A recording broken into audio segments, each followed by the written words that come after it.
estamos en el tema de modo mega. Estamos hablando de mega, crecer mega, pensar mega, actuar mega, hablar mega y que todo sea mega. Diga conmigo mega. Amén. Y creyendo en Dios que vamos a crecer, no solamente en la iglesia numéricamente, sino personalmente en todas las áreas de nuestras vidas. Vamos a crecer a mega. Y estamos en modo mega. Así es que dile al que está a un lado, piensa mega. Vamos, dile al que está a un lado eso, piensa mega. Estamos en el modo mega en nuestra iglesia. Y pensando justamente en esto, Dios ponía este mensaje en mi corazón para compartir con ustedes. Y este mensaje se titula La iglesia que creció a mega. ¿Ok?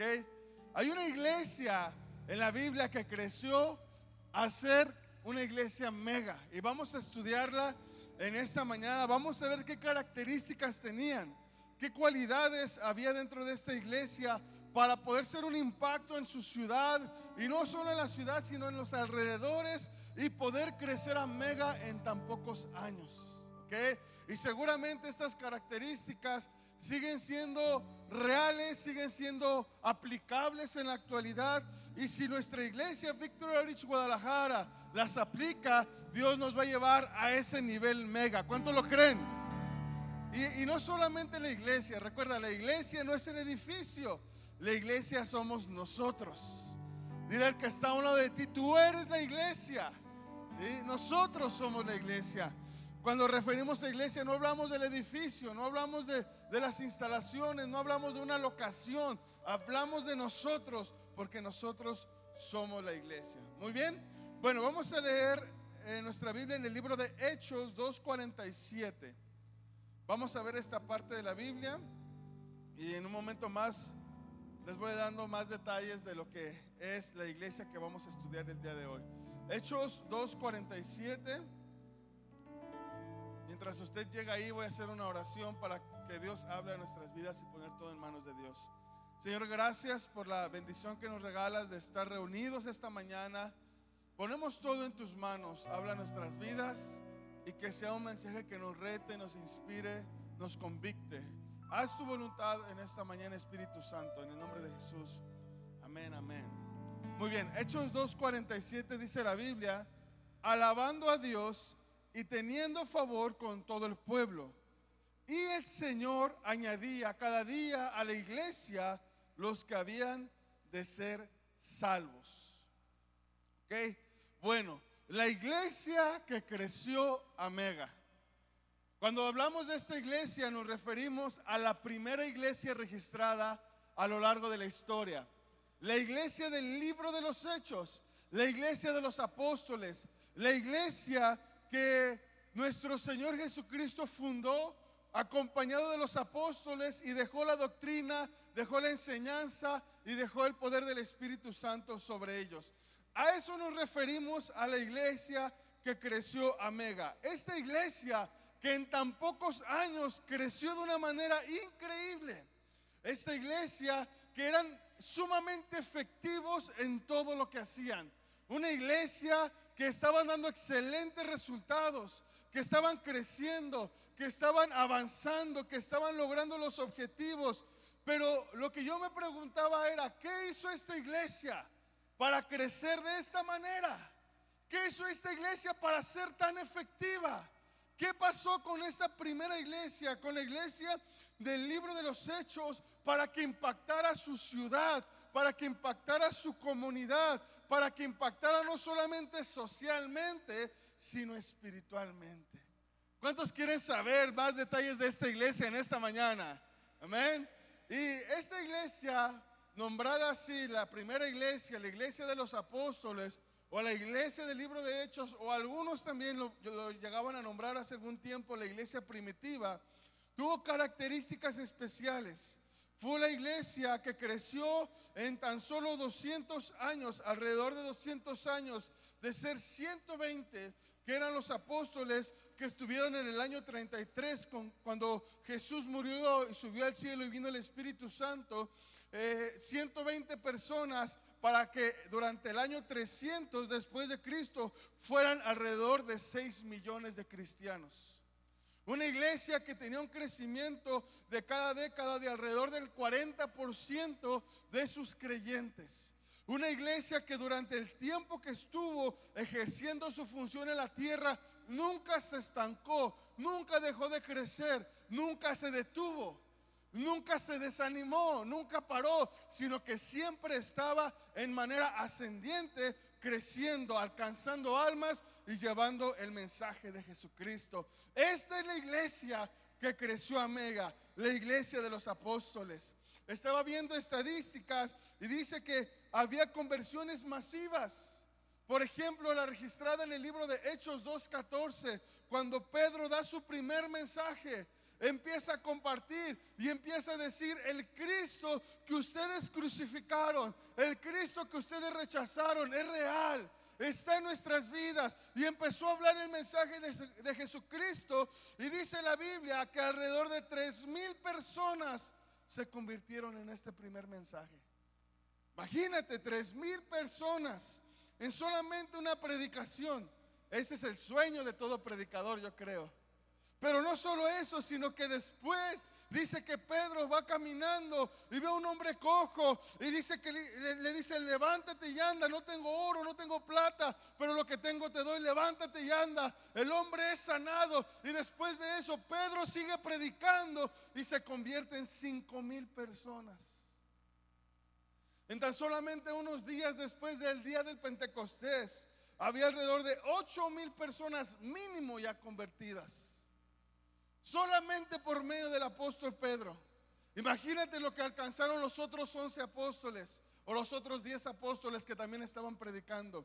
Eran conversiones impresionantes. No había bocinas, no había audio, no había escenarios, no había pantallas, pero estaba el poder del Espíritu Santo actuando en medio de lo que ellos estaban predicando. El poder de Dios manifestado en esta iglesia que creció a Mega.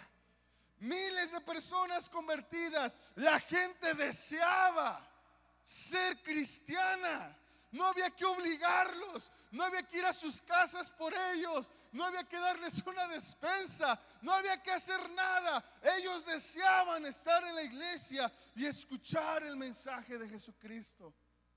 Había un gran poder moviéndose, había un gran impacto social, había un gran impacto espiritual, enfermos sanados, gente liberada, familias restauradas, personas cambiadas completamente. Imagínate el mover de Dios en esta iglesia que creció a Mega. No solamente crecía numéricamente, sino que tenía una expansión territorial, sino que estaban expandiéndose alrededor de diferentes países y regiones. Alcanzaron parte de Europa, parte del sur de África y por supuesto toda el área de Asia donde se encuentra Jerusalén.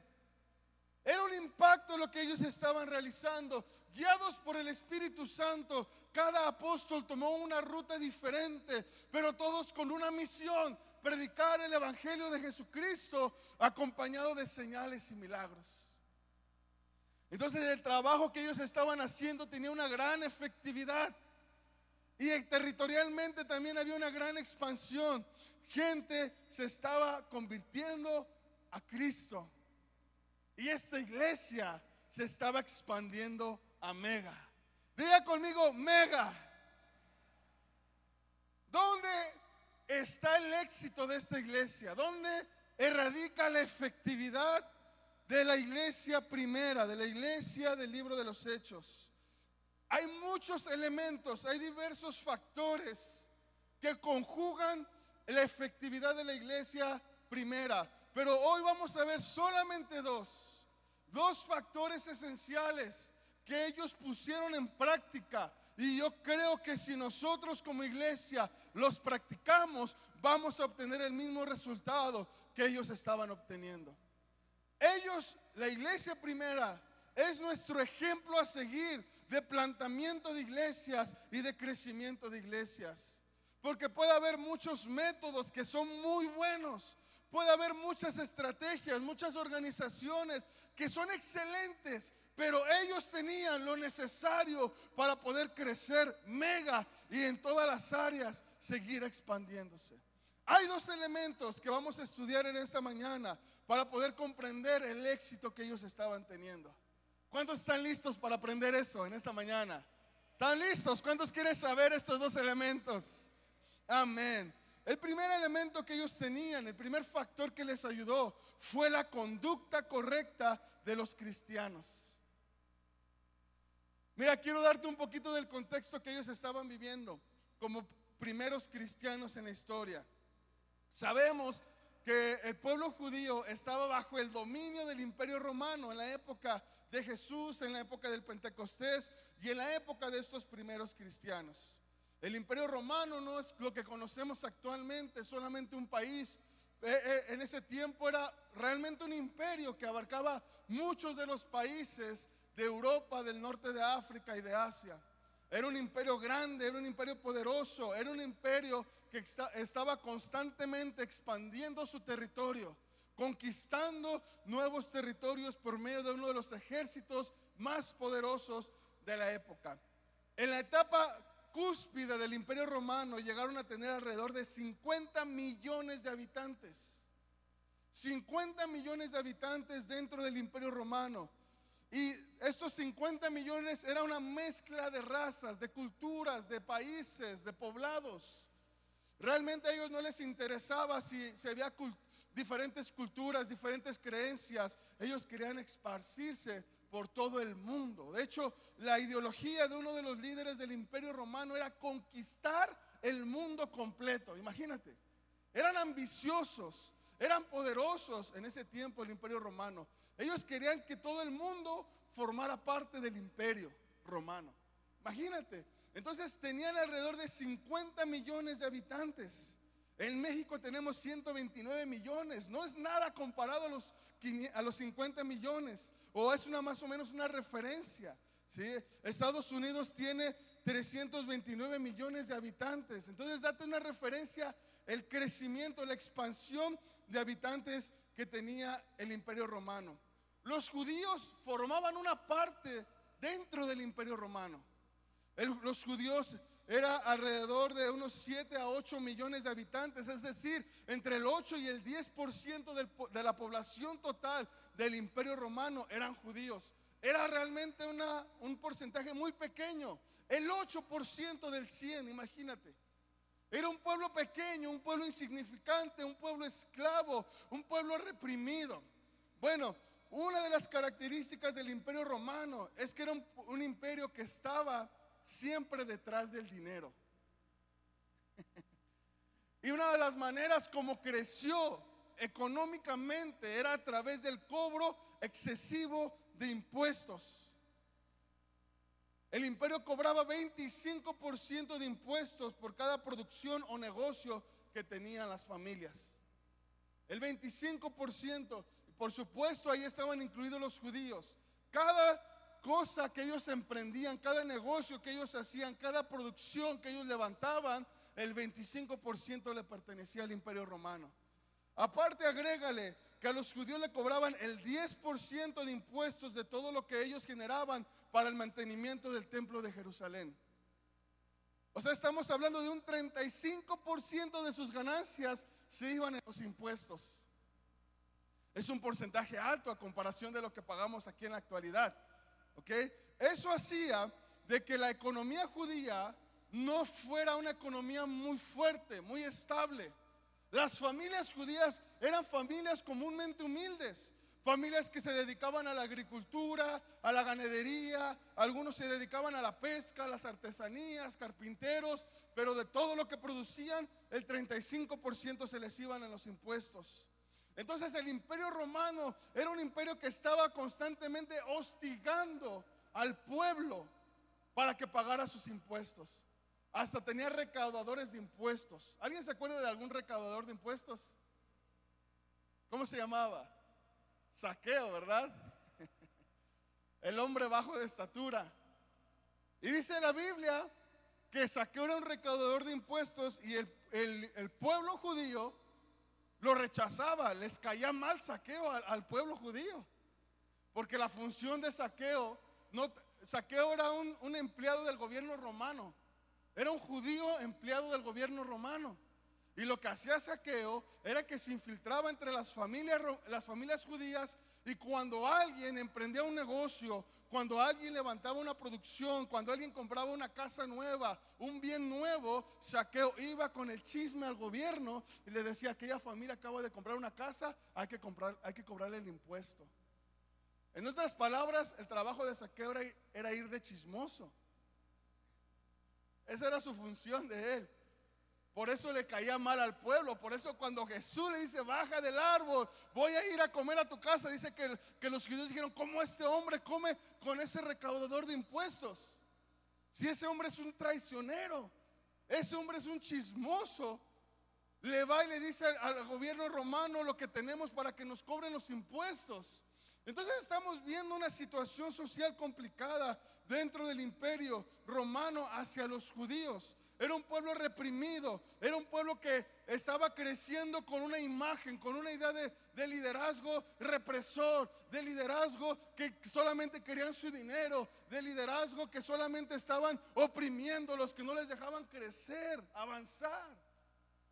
Las familias judías estaban ya cansadas porque decían: yo no puedo tener un futuro para mis hijos porque todo lo que tengo me lo quita el gobierno. Yo no puedo emprender algo porque vienen y me reprimen. No puedo hablar, no puedo yo opinar, no puedo yo estar en contra porque viene y me reprime el gobierno. Esa era la idea con la que estaba creciendo el pueblo judío en esa época. Una idea de liderazgo represor, una idea de liderazgo que solamente estaba pensando en sus bienes, una idea de liderazgo donde tú no tienes palabra para poder opinar en lo que estamos haciendo. Imagínate, con esa mentalidad, con esa cultura estaba creciendo y desarrollándose el pueblo judío en esa época de la primera iglesia.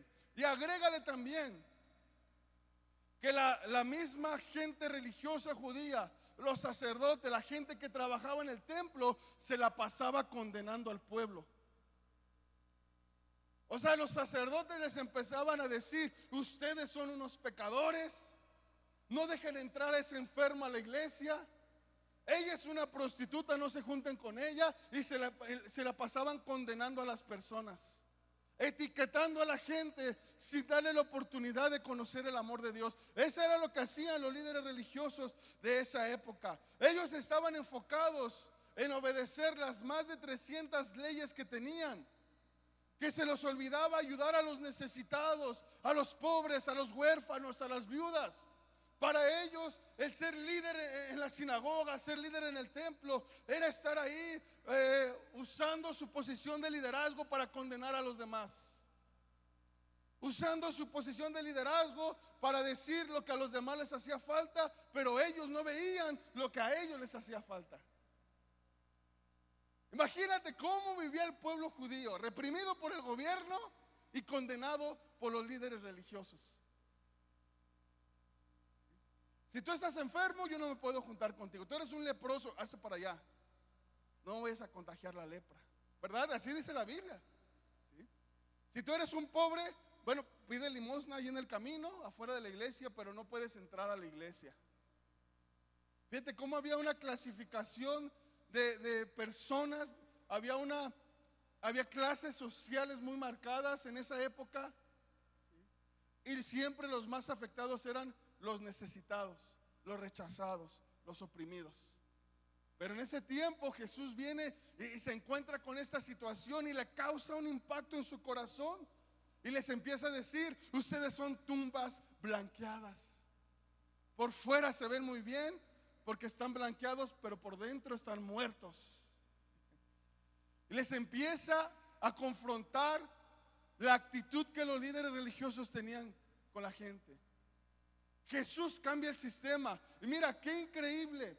Los judíos tenían sistemas de valores marcados en sus vidas, donde veían el liderazgo, o veían la religión, o veían las posiciones altas llena de gente autoritaria, que solamente tenías que hacer lo que yo te digo y tú no puedes decirme nada. Haz lo que yo te mando, autoritario, ¿sí? La religión y los lugares altos estaba lleno de gente déspota, de gente orgullosa, de gente injusta, ¿sí? De gente represora y de gente moralista.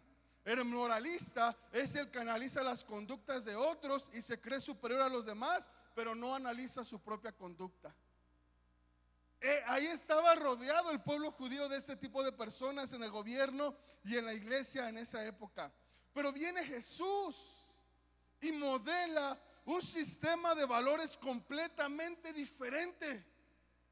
Viene a Jesús y modela un sistema de valores basado en el amor, sin hacer excepción de personas. Y Jesús viene y abraza a la prostituta. Jesús viene y sana al enfermo. Jesús viene y ayuda al pobre, ayuda al huérfano. Empieza a cambiar la forma de pensar del pueblo. Esto era un impacto para los judíos. Los judíos decían, pero aquí vivimos reprimidos, y este hombre viene y modela algo completamente diferente a lo que estamos acostumbrados a ver. Viene y habla completamente diferente a lo que estamos acostumbrados a escuchar. Este hombre viene y nos ama, nos abraza, nos recibe, nos acepta como somos. Es algo que nunca habíamos visto en el pueblo. Jesús viene y cambia completamente la forma de ver el liderazgo, la religión y el gobierno en la época. Pero no viene a hablarlo, viene a modelarlo a través de su comportamiento y de su vida. Mira cuál era la filosofía de Jesús. Aquí está resumida en Lucas 6, 27. Vamos a leer del 27, son varios versículos, hasta el 42. Mira, vamos a leerlo, está muy interesante. Esto era lo que Jesús enseñaba y practicaba. Lucas 6, 27, vamos a leer desde este 27. Dice, pero a ustedes que me escuchan les digo, amen a sus enemigos, hagan bien a los que los odian, bendigan a quienes los maldicen, oren por quienes los maltratan. Si alguien te pega en una mejilla, vuélvele también la otra.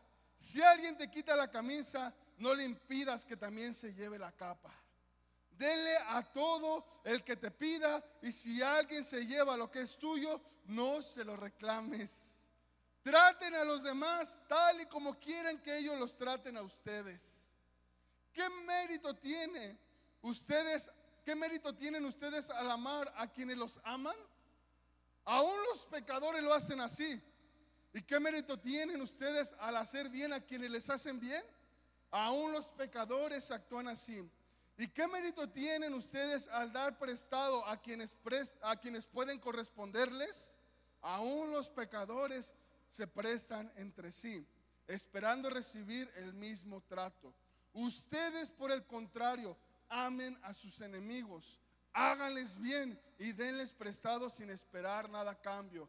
Así tendrán una gran recompensa y serán hijos del Altísimo, porque Él es bondadoso con los ingratos y malvados. Sean compasivos, así como su Padre es compasivo. No juzguen y no se les juzgará. No condenen y no se les condenará. Perdonen y se les perdonará. Den y se les dará. Se les echará en el regazo una medida llena, apretada, sacudida y desbordante. Porque con la medida que midan a otros, se les medirá a ustedes. También les contó esta parábola. ¿Acaso puede un ciego guiar a otro ciego? ¿No caerán ambos en el hoyo? El discípulo no está por encima de su maestro, pero todo el que haya completado su aprendizaje, a lo sumo llegará al nivel de su maestro. ¿Por qué te fijas en la astilla que tiene tu hermano en el ojo y no le das importancia a la viga que tienes en el tuyo? ¿Cómo puedes decirle a tu hermano, hermano, déjame sacarte la astilla del ojo, cuando tú mismo no te das cuenta de la viga que tienes en el tuyo? Hipócrita, saca primero la viga de tu propio ojo y entonces verás con claridad para sacar la astilla del ojo de tu hermano. Vamos a dejarlo ahí. Hay más que podemos leer, pero mira, esta es la filosofía que enseñó Jesucristo. Ama a tus enemigos, ayuda a los que necesitan, no pagues mal por mal, no veas la astilla que tiene tu hermano sin que veas primero tu viga. ¿Te imaginas escuchar eso en la época en que Jesús se estaba rodeando con los líderes religiosos y políticos. Por eso causó un gran revuelo, un gran conflicto, causó una gran revolución. Y mira, este modelo que Jesús vivía lo transmitió a sus discípulos. Y sus discípulos, cuando se fundó la primera iglesia, la iglesia que creció a Mega, ellos mismos lo practicaron. No rechazaban a nadie, al contrario, se enfocaban a ayudar al más necesitado. A nadie le impedían la entrada a la iglesia, aún estuvieras enfermo, aún fueras huérfano, aún fueras divorciado, aún fuera como fueras, tú eras bien recibido y amado dentro de la iglesia. Amaban a sus enemigos, se bendecían unos a otros, se ayudaban unos a otros, no se condenaban, no se rechazaban, no señalaban los pecados de los demás, sino que oraban unos por otros y se ayudaban. Por eso esta iglesia creció mega. Por eso esta iglesia tuvo este impacto que tuvo.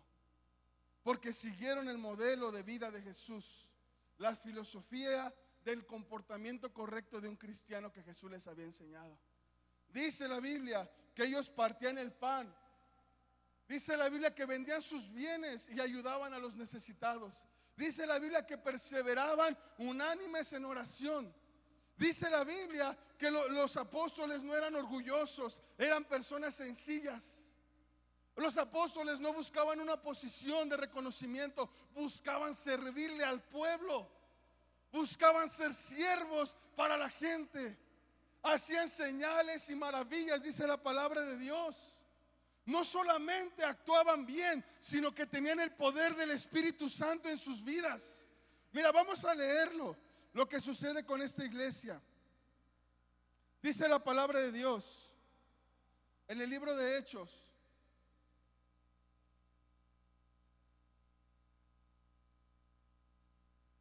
Dos, 1 al 4 dice: cuando llegó el día del Pentecostés, estaban todos unánimes juntos, y de repente vino del cielo un estruendo como un viento recio que soplaba, el cual llenó toda la casa donde estaban sentados, y se les aparecieron lenguas repartidas como de fuego, asentándose sobre cada uno de ellos, y fueron todos llenos del Espíritu Santo, y comenzaron a hablar en otras lenguas según el Espíritu les daba que hablasen. Estos cristianos tuvieron el éxito que tuvieron, primero, porque modelaban el ejemplo que Jesús les había dado del comportamiento correcto. Y segundo, porque eran personas llenas del Espíritu Santo. Así de simple, iglesia. La iglesia crece mega cuando nosotros modelamos a Cristo en nuestra vida. La iglesia crece a mega cuando dejamos de juzgar, de condenar, de rechazar, de vivir una vida farisea, de vivir una vida de condenación, y empezamos a amar como Jesús amó. La iglesia crece mega cuando todos son recibidos por las puertas, no importando cómo vengas o de dónde vengas. La iglesia crece mega cuando reflejamos el amor de Dios a través de nuestras vidas. Y también la iglesia crece mega cuando tenemos la llenura del Espíritu Santo. Cuando le damos la importancia al Espíritu Santo. Dice la Biblia que el Espíritu nos capacita, nos llena, nos provee las herramientas para hacer el trabajo que tenemos que hacer como iglesia. Si dejamos fuera al Espíritu Santo del crecimiento, evidentemente vamos a crecer, pero a un nivel limitado. Pero si dejamos dentro al Espíritu Santo en el mover de nuestra iglesia, Él nos va a hacer crecer mega, Él nos va a hacer expandir, Él nos va a hacer avanzar a niveles ilimitados de parte de Dios.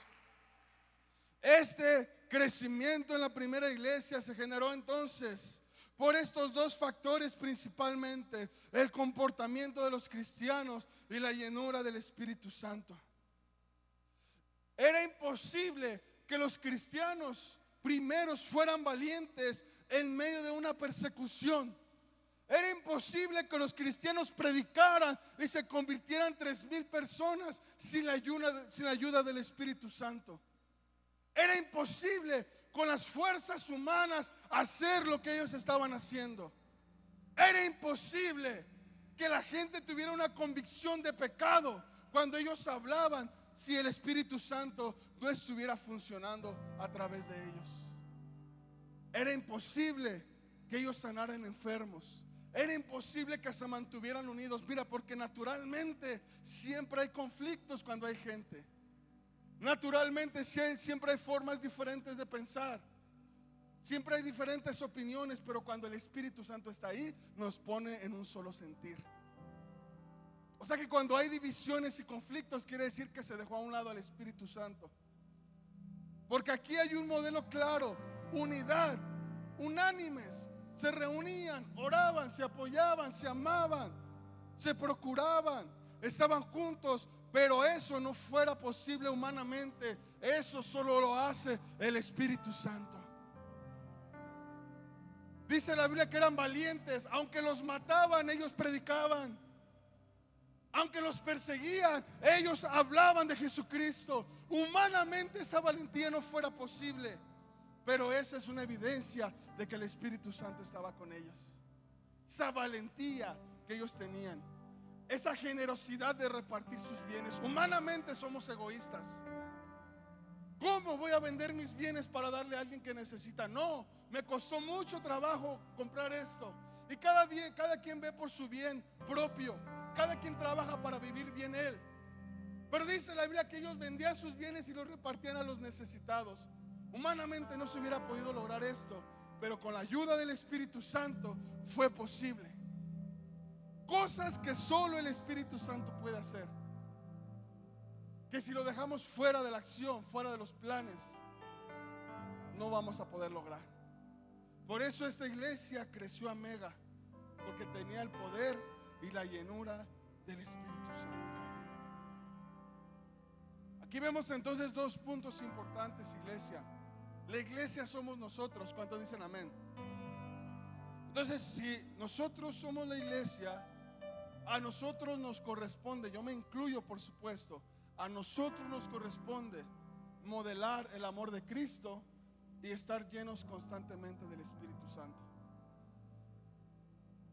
Si enfatizamos en estos dos factores, cada uno de nosotros vamos a ayudar a que esta iglesia crezca mega, a que esta iglesia se expanda, a que miles de personas lleguen a este lugar a conocer el amor de Dios, a que esta ciudad de Guadalajara sea estremecida con el poder del Espíritu Santo. Vamos a ayudar a que tu familia llegue a este lugar y diga: wow, aquí se siente algo diferente. Wow, aquí me recibieron diferente. Aquí me abrazaron como nunca me habían abrazado. Que tus amigos lleguen y digan: wow, yo quiero regresar a ese lugar. Yo no sé nada de Dios, yo no sé nada de religión, pero algo pasó en mí cuando entré a ese lugar. Sentí el amor de Dios, sentí la presencia de Dios cuando puse mis pies en ese lugar. Si tú y yo modelamos el amor de Dios y somos llenos del Espíritu Santo, vamos a ser parte de ese crecimiento mega. ¿Cuántos dicen amén a esto? ¿Cuántos están listos para crecer mega? ¿Cuántos están listos para ver a su familia venir a este lugar a recibir el amor de Dios? Ponte de pie conmigo en esta mañana, amén. Gloria a Dios.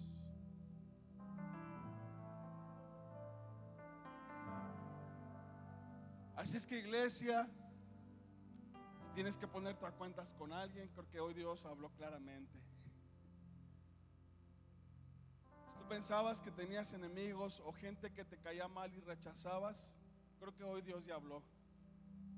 No podemos tomar esas actitudes, porque no fue lo que Jesús enseñó. Si solamente tomabas tiempo para ver los errores de otros, ahora toma tiempo para analizar tu propia vida. Porque a veces, en el supuesto yo estar bien o ser espiritual y ver los errores de los demás, pecamos juzgando, pecamos rechazando. Modelemos el amor de Dios en nuestras vidas. Por eso ayer fue un impacto código rojo, porque a través de estas acciones, a través de este tiempo, modelamos el amor de Dios. Y en la noche que subí las historias en mi Instagram, varios amigos me preguntaban, oye, ¿qué es eso? ¿Cómo lo hacen? Dice, qué bonita labor hacen. Yo les decía, es que esto es la iglesia. La iglesia no debe de estar aquí encerrada. De nada sirve estarnos llenando si no nos vaciamos. La iglesia es ser luz en medio de la oscuridad, ser sal aquí en la tierra, ser de bendición a donde nadie quiere ir.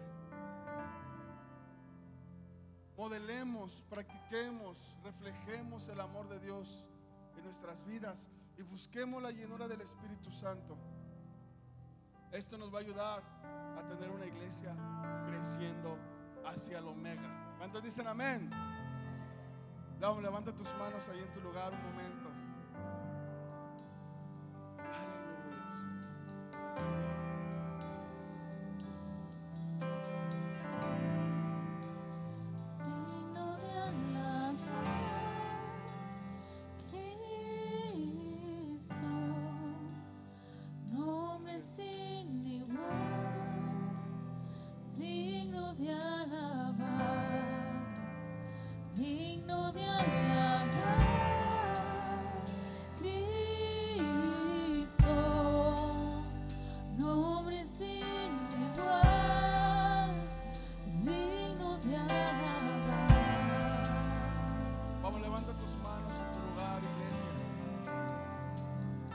Vamos a tomar estos minutos para hablar con Dios. Si tú dices, pastor, yo quiero ser un reflejo del amor de Dios, yo quiero ser un reflejo de Cristo en esta tierra, yo quiero realmente ser un cristiano, no por un título, sino por mi comportamiento. Yo quiero realmente reflejar a Cristo a través de mí, no porque pertenezco a una iglesia, sino porque realmente me esfuerzo por ser como Él. Si tú dices, yo quiero reflejar a Dios, yo quiero reflejar a Cristo en mi vida, levanta tus manos. Si tú dices, pastor, yo quiero perdonar a los que me ofenden, yo quiero amar a todos, aún a mis enemigos, yo quiero ayudar, yo quiero ser de bendición, yo quiero dar, levanta tus manos. Pero también si tú dices, pastor, yo quiero ser lleno del Espíritu Santo, ese Espíritu que descendió el día del Pentecostés, ese Espíritu que llenó la casa y por el cual todos fueron transformados, ese Espíritu que llenó de poder y de valentía a la iglesia, ese Espíritu que cambió la historia. Si tú dices, pastor, yo quiero más del Espíritu Santo, tal vez no lo conozco, tal vez no tengo claridad, pero yo quiero más. Levanta tus manos, iglesia, y pídelo.